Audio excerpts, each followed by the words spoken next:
Little shot of the past with the Diablo 2 music, and pretty much part of the theme of BlizzCon this year. So welcome to another episode of podcast.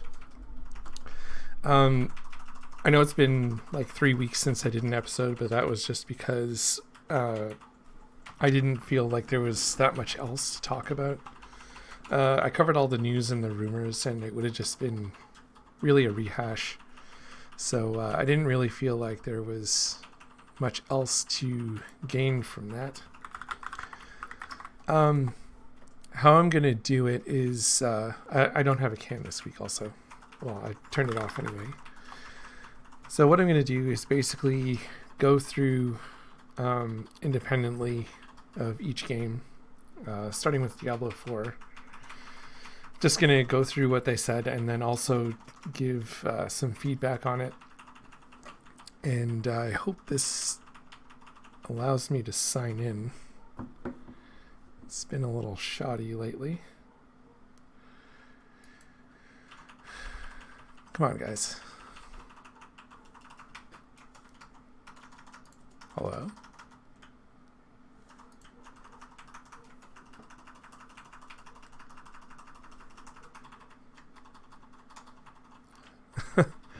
Okay, guess we're not doing that.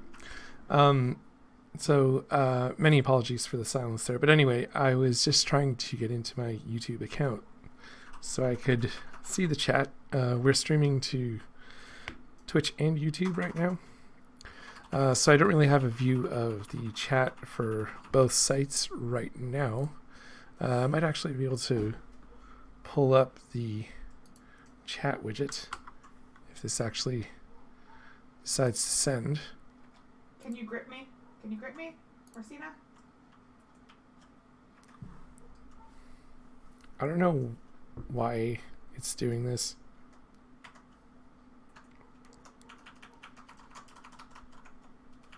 Professional streamer, by the way.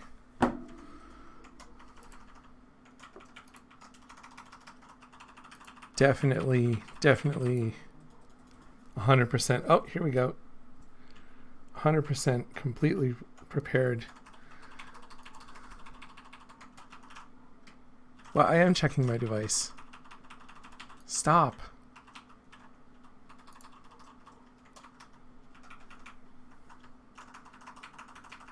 Yes. That one. Cool. Yay, we did it.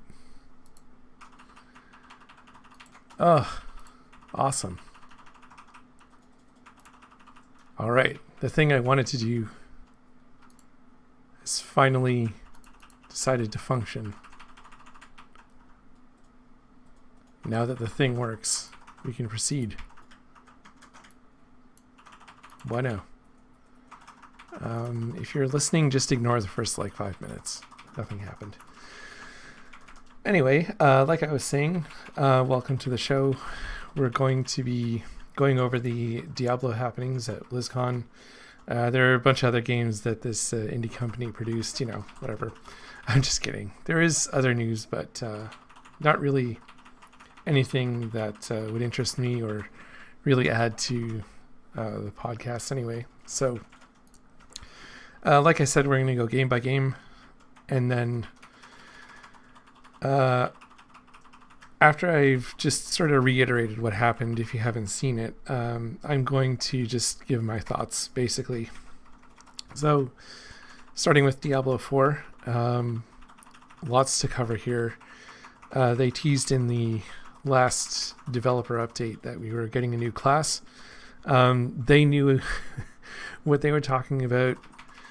Us fans who've been around Blizzard a long time knew what they were talking about, and basically Lewis mentioned that when he came out on stage, saying the savvy fans out there know that we don't mean just the visual effects of the campfire scene. We're getting a new class, and this one is a callback to Diablo 1. And the original rogue. So that's what we're getting for Diablo 4 as the fourth class reveal. And they actually said it a bunch of times through the convention that there's always room around the campfire. So there's more coming. I would expect that we're going to launch with 5 classes, but that's just me going on the past, knowing what happened with D3 and they gave us 5, knowing what happened with Diablo 2, how it launched with 5 classes and expanded with 2. Diablo 3 also following in line, except the expansion gave us 1 and Necromancer came later. But 7, 7 seems to be the theme. I hope it's more. I hope they dig deep for the next one. I'm kind of glad it wasn't an obvious callback to Diablo 2, like they just didn't come out and say, oh, here's another paladin, because it would have been that, 3 games in a row? I mean, it could still happen, but, Anyway, how is this rogue going to play, you might ask? They're looking at giving it 2 types of weapon styles, like the barbarian in a way, but a little more complicated. It'll have daggers and swords, I believe, were the 2 weapons, and also a choice of crossbow or bows. You'll be able to go through the world and use a lot of those agility, dexterity type of skills as you move around, and they also showcased a lot of the new movement mechanics. We saw again that people can they added verticality to the world, pardon me. So you'll have areas where you climb up and down. You'll be able to even jump across crevices, and it'll just add that extra bit of spice, I guess is the right word for it, to just the overall exploration of the world, which is huge, honestly. They also talked about mounts. They covered how you'll be able to have sort of different types of horses and get stuff to decorate it, like trophies and trinkets. Just finishing off my coffee there. Pardon me. So we got news about the mounts. We also, in the release trailer for the Rogue, got a snapshot of the Rogue handling some ears, which is, again, a direct Diablo 2 thing from the old PvP days when you would go around, kill someone and their ear would drop as just a decorative piece that you could keep, and it had their name attached to it and everything, and you could just go around and brag and show your entire stash full of ears if you wanted to. This class is going to be a little bit different from the rest so far. It'll have some specialties, things you can spec into, and how you get there will be from world quest lines. So there's going to be a group of quests that only the Rogue can do for only those specific purposes, and the other classes aren't getting this type of treatment as far as we know. Basically, it's going to be either the shadow specialty, combo point specialty, or exploit weakness. For shadow, you'll basically be able to go around with your Rogue, and if you're in a huge group, basically slim it down a little bit, take a few monsters from that group with you to the Shadow Realm. The next one is going to be the combo point specialty, which is basically kind of a wind-up, sort of back to the idea of charges from the original Assassin. So you'll have the ability to get 3 charges and use the combo of the 3 to have one big, charged up attack.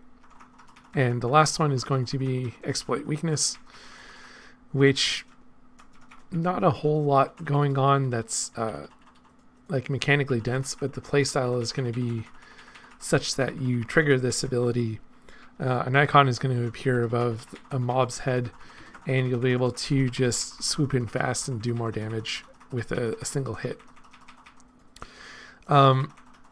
Further to those things, you'll be able to add to your skills, and you can even have your attacks infused with frost, poison, and shadow on top of that. So it's pretty meaty so far. Yeah, and it's basically just going to be focusing on a lot of that high-speed movement-based combat. It's going to be a little interesting to handle in PvP situations when people are in those defined areas, which is a thing that was covered in the panels as well. You'll be able to go out into the world, go to a little like arena, and that's where your PvP will take place. They weren't really clear on the use of ears, whether they're just decorative or currency or something.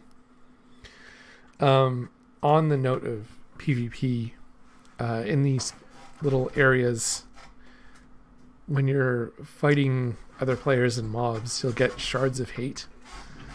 And they're useless just by themselves, but you'll have to go to an altar and purify them. And during that process, other players can come and take them from you by killing you or what have you. And then after they're purified shards, that's when they're currency that's usable. And you'll be able to go to a vendor. And there was not much, well, not really any clarity on what these vendors are selling. I think it's going to be some cosmetic stuff, if I remember correctly. Could be stuff for mounts. Don't know a whole lot yet. But like I said, that's going to be pretty fun. A lot of the initial power that they put into the game in terms of all the skills is really going to make a huge difference to how balanced PvP is. And I hope it's balanced. What else do we have? They emphasized a lot of customization in Diablo 4. They talked about the camps feature. So basically, if you've played Path of Exile, this is kind of like going through a map and finding a hideout, except this is open world, so you'll be able to encounter these areas, full clear the monsters, and this encampment will have a new waypoint, and it'll have all the vendors that you need available to you, and it's just going to be a nice little stopping point. It won't be strictly like your hideout in Path of Exile. It'll just be, another place to go back to do your vendoring, just, general town trips and things like that. I think that was it for Diablo 4. So, just checking my notes again. Yeah. Honestly, all of it looks nice so far. They have definitely been listening to feedback. I like how there's a lot of those different movement methods through the world. There were hints of it going on in Diablo 3 in like the very early trailers, where you saw like shots of the barbarian climbing, and you can go and search YouTube for this stuff. It's all out there. Where you would see, like I said, a character climbing. This time it was actually like emphasized again. So we saw it reappear in the material, and they went and specifically talked about how you're going to have this like verticality to the world, this sense of like distance, and that sort of thing, which honestly is really new to Diablo, but not a lot of other games. So it really kind of adds to the whole scope of everything. And it'll be interesting to actually like get into it, because we don't know much about the game other than the early stuff, really. We just know that you'll be able to create characters. We know that you'll have the combination passive skill tree. active passive skill tree. We know you'll have different types of abilities, and even the demos that they showed now had the kind of placeholder icons that we've seen in the art so far. So obviously this thing is still a way off.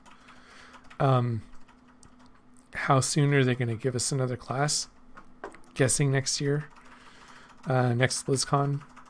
It seems like a good spot for them to do that. Like I said, I like how it's coming along. We'll see what the next updates bring. So I think the next one is in 3 months, if I remember correctly. So February, March, April, May, around there should be the next quarterly, because this BlizzCon was basically the replacement for the first quarter of 2021 and the current news for Diablo 4. There's still a lot of details in the game missing, but like I said, it's really starting to come together, I would say.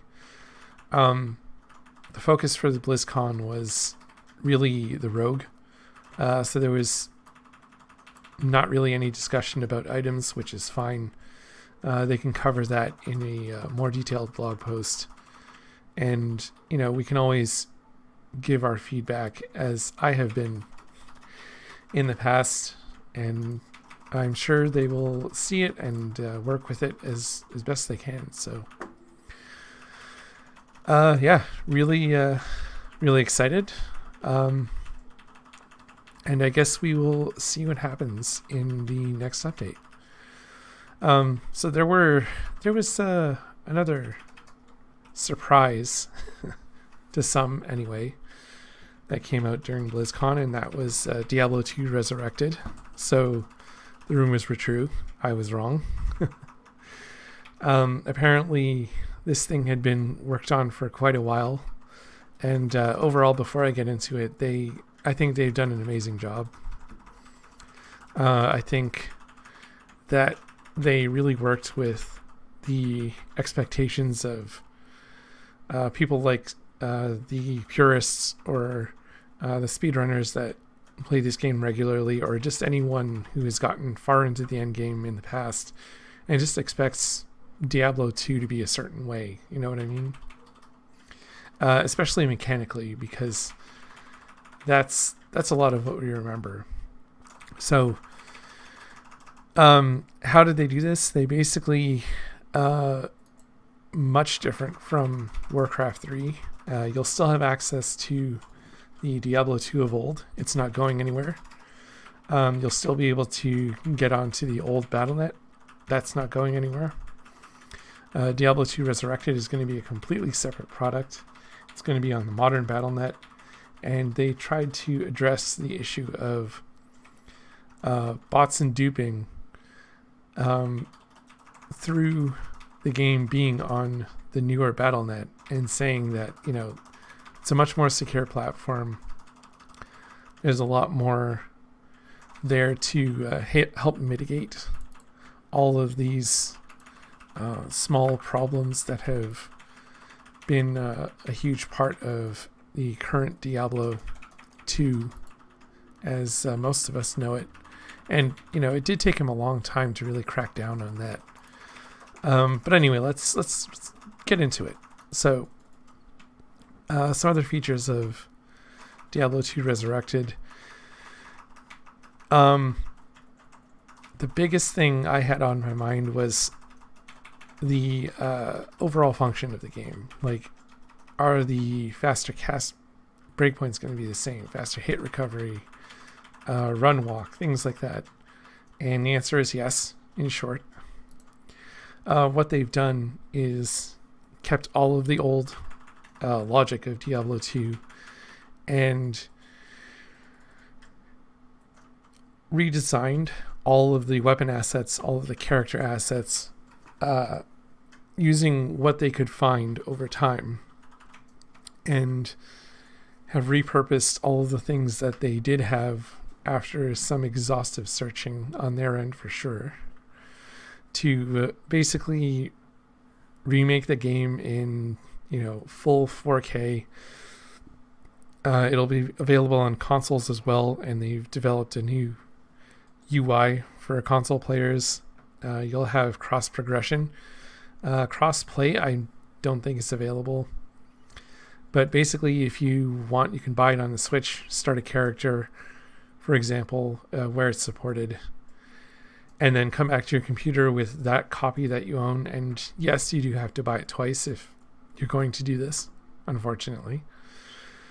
But anyway, you can go from your console to your computer, keep playing the same character on Battle.net, and no harm, no sweat. Everything looks amazing because of the new 3D engine.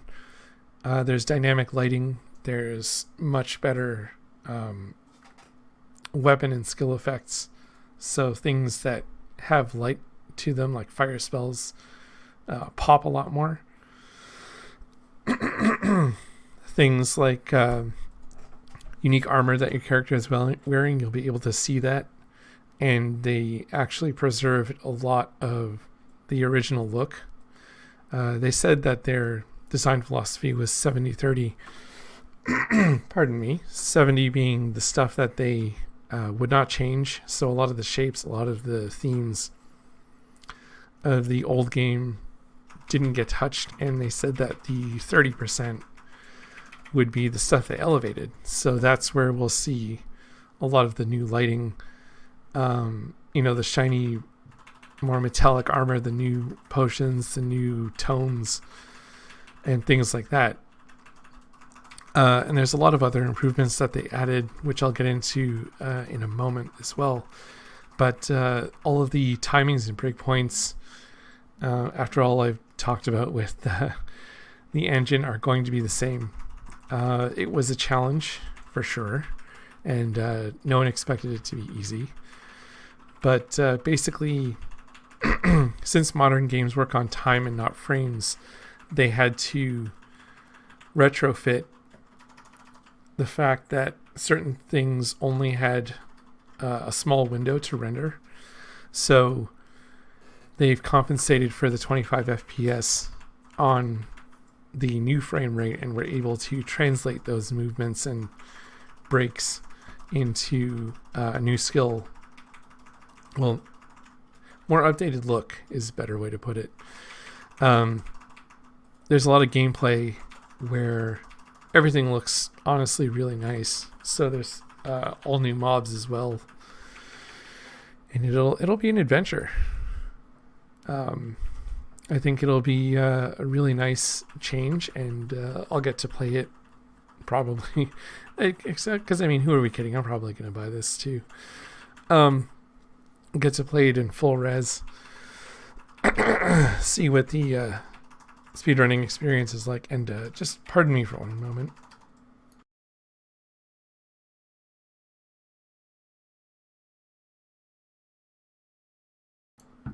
Okay, we're back. Yeah, so like I said, we'll see how it turns out. So there were some things changed, and trust me, they're not bad. Because we're going to be on the new modern Battle.net, character expiry won't be a thing. As for the stash in the old game, it used to be 6x8. Now we get a full 10x10 stash, and we also get a shared stash, which is such a welcome thing.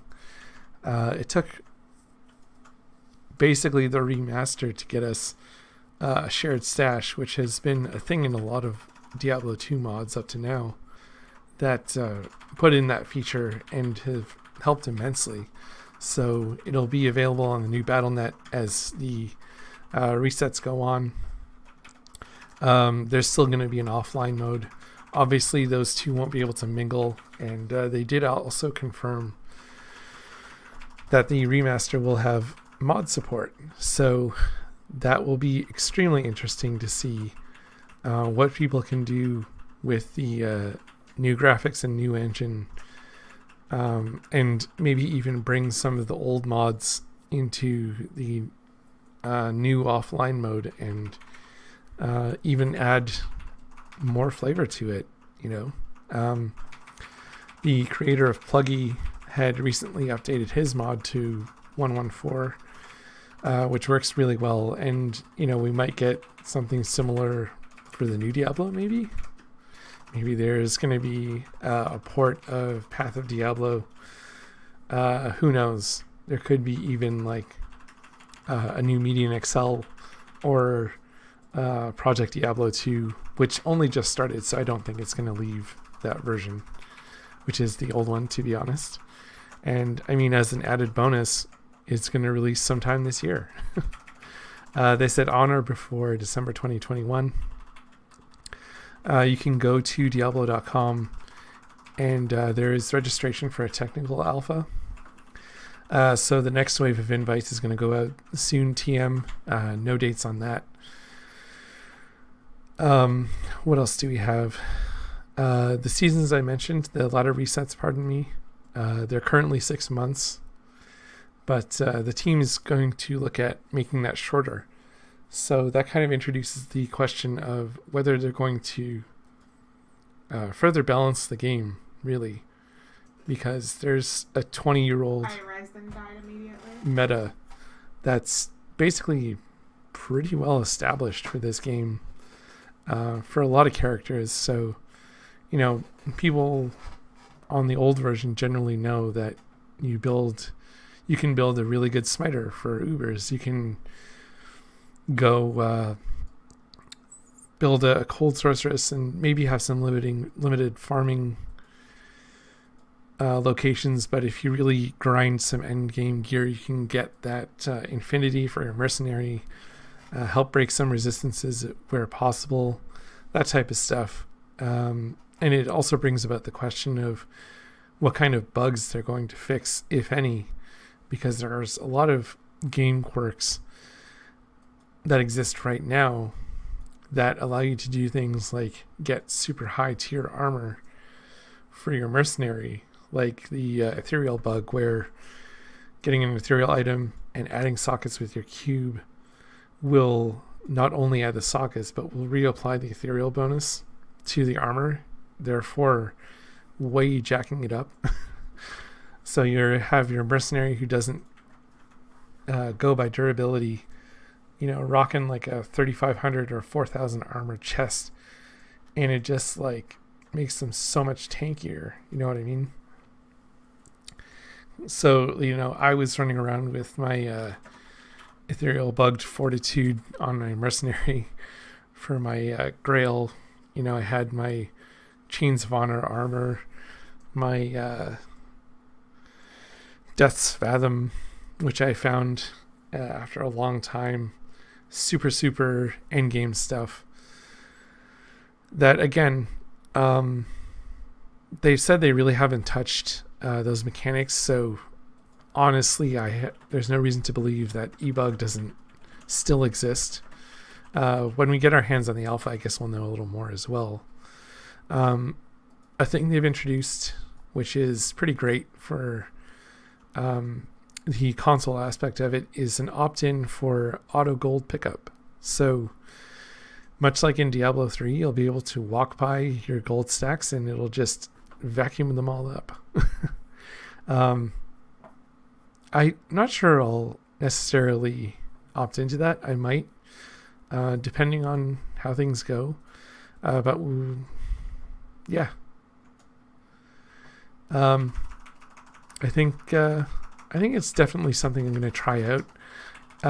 Because I'm a bit of a purist in that sense, I might turn it off, to be honest. It's something I expect in a modern game for sure. I hope you're listening, Path of Exile.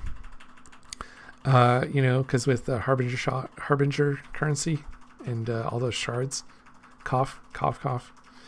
It's not like it's easy to avoid carpal tunnel if you just completed a beachhead or the current atlas with Valdo's Rest. But, who's keeping track, right? It's not like we have 1,000 shards and one exalt shard that's hidden in a sea of 1,000 other transmute shards. I'm not bitter. You're bitter. Anyhow, another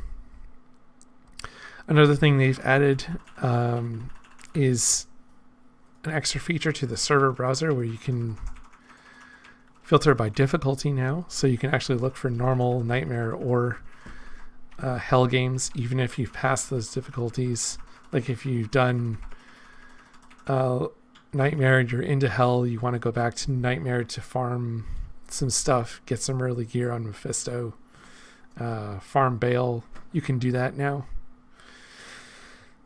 I think those were the biggest little things. Oh, and there's also going to be a comparison tool, which thankfully will not suggest any gear for you, but what it will do is just show what you have equipped.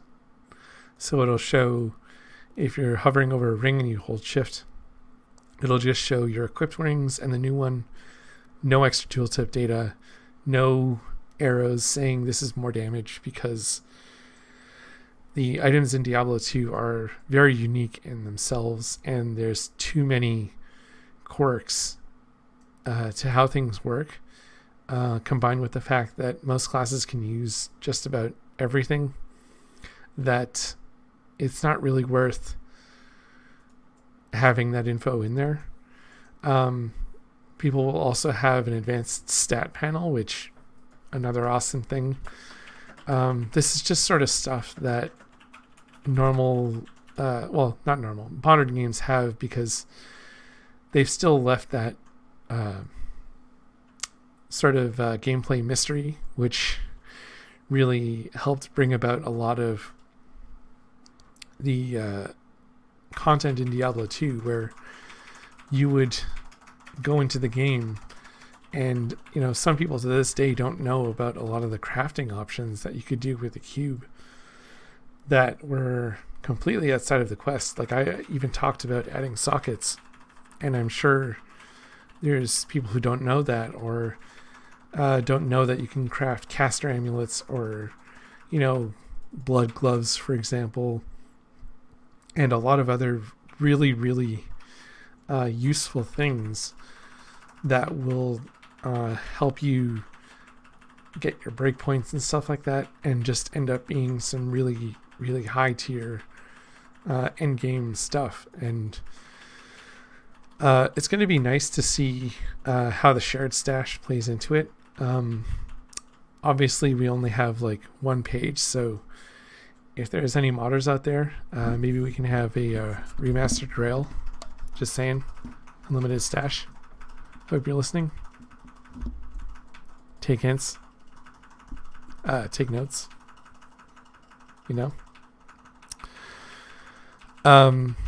So anyway, I would strongly suggest you go and check out the website.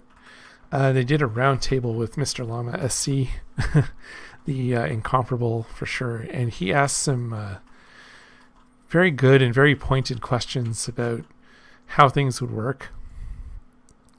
Being a speedrunner, and I would say a purist himself in a lot of ways, just because of the speedrunning he does, the Grail he had going, and the fact that he doesn't really play that many mods.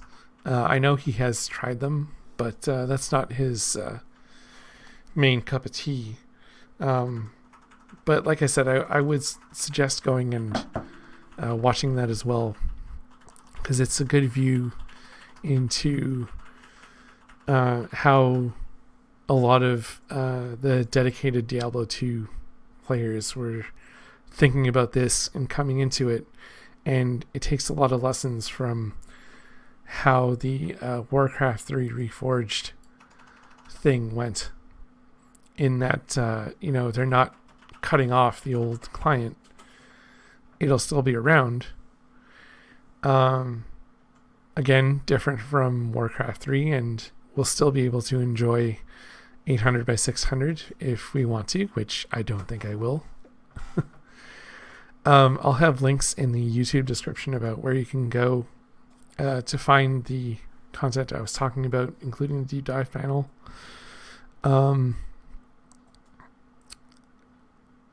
Now, the D2 Resurrected is going to be on patch 114, as we've heard. So, given that there's going to be shorter resets, it'll be interesting to see if they do any more balance and do any more little fixing around some of the bugs and quirks I was talking about. So one of them is the ethereal one. Another one is quest bugging bosses. How in the game you could quest bug anything. And Daryl, you can quest bug single player, but you need help for the other ones as far as I remember. It'll be good to see what they do with those, small intricacies. And, maybe it's nothing, because, something like the ethereal bug helped really define a new class of gear for your mercenary to make them semi-useful in the world. But, again, it took a lot of time. It looks like respecs will be the same. You fight the endgame bosses, you get your token of absolution, and there's a high cost. Thankfully, like I said, we'll have the advanced stats panel. We'll be able to see everything. One thing I did forget to mention, for trading, they're going to enable item linking in chat, so you can show people the stuff you have. And that'll be another very welcome change. So I think that is about it. It's a longer episode than usual. But again, there was a lot to cover. I do like how both games are progressing. I signed up for the alpha, so we'll see whether I'm able to stream that. And as for the games that I'll be playing, again with Diablo 2, I'll be playing the Path of Diablo ladder reset, which I believe is March 5th. Go check it out, pathofdiablo.com. Also, a week later, there is the Project Diablo 2 ladder reset. That's happening on March 12th. Not sure whether I'm going to go for that one. There were a few things about that mod that I didn't like as much as the Path of Diablo, which is much more full conversion. But that's a different story for a different day. But like I said, it's good to know that basically D2 Resurrected is just a facelift, and there's going to be a toggle for the old graphics to the new one. But overall, should be a very good time. I think that will just about wrap it up for this episode. There will be, like I said, links in the YouTube description for where you can find the videos I talked about, which were the deep dive panel, and also you can see the trailer for Diablo 2 on Diablo.com. I'll link to the site where you can buy it as well. And onto the Diablo 4 website, you can check out the Rogue Reveal trailer. And thanks for listening. Thanks for stopping by. If you're listening on YouTube, be sure to give me a follow on Twitch. Like I said, I'll be doing a lot of Diablo content going forward. Might have to drop Path of Exile, to be honest, if this keeps up. Not a bad thing, but it'll be good return to where everything started on Twitch with Diablo stuff anyway. So yeah, like I said, follow on Twitch, subscribe on YouTube. All of my podcast episodes are archived in video form there. Find the podcast wherever you listen to them. I'm on just like about everything. I'm going to distribute the audio version soon. If not tonight, then probably tomorrow. But again, see you all soon. I'll leave my Twitch URL in the description as well.